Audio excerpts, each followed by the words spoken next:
don't remember being hurt. That's what makes this so confusing. There was no moment you can point to, no clear trauma, just a quiet sense that something essential was missing. You learned early not to ask for much, not to take up emotional space. You became self-sufficient before you were ready, and everyone called it maturity. But here's the paradox. What once protected you is now what keeps you disconnected. You function well, you're reliable, you're calm in chaos, yet closeness feels strange, rest feels unsafe, and being deeply seen feels like exposure. This is the silent legacy of emotional neglect, not loud enough to be noticed, but strong enough to shape a lifetime. Emotional neglect isn't abuse, it's absence. It happens when caregivers consistently fail to notice, validate, or respond to a child's emotional world. Over time, the child's nervous system adapts to a dangerous belief. My feelings don't matter. I must handle everything alone. Psychology gives us language for this. Avoidant attachment forms when emotional needs are repeatedly unmet. The child doesn't stop needing, they stop showing it. Independence becomes armor. Hypervigilance develops next. Without emotional safety, the brain stays alert, monitoring tone, mood, rejection. You become skilled at reading others, but disconnected from yourself. And within the brain's default mode network, self-reflection turns into self-monitoring. Instead of compassion, there's control. Instead of curiosity, judgment. This isn't a personality trait, it's a survival strategy. The deepest cost of emotional neglect isn't pain,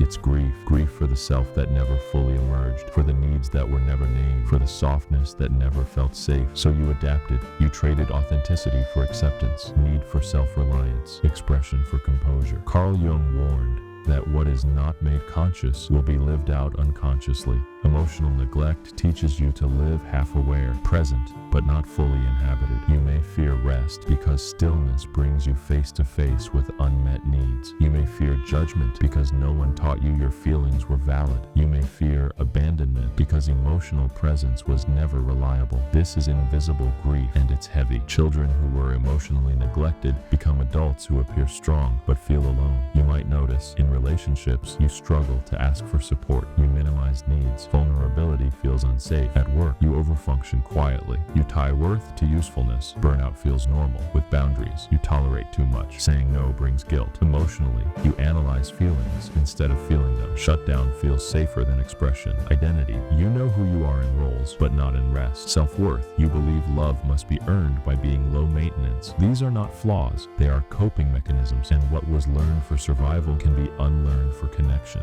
Healing emotional neglect isn't about fixing yourself. It's about reclaiming yourself. It begins with presence, inner child work, learning to name feelings without judgment, shadow work, meeting the needs and emotions you were taught to hide, nervous system regulation, teaching your body that rest won't lead to abandonment. Choose softness over survival, curiosity over control, presence over perfection. Rilke once wrote, "Live the questions now." Healing begins when you stop demanding answers and start offering yourself compassion. Remember this, the goal is not to be fixed, but to become whole. If this gave language to something you've always felt but never named, share it. And if you're unlearning silence, you don't have to do it alone.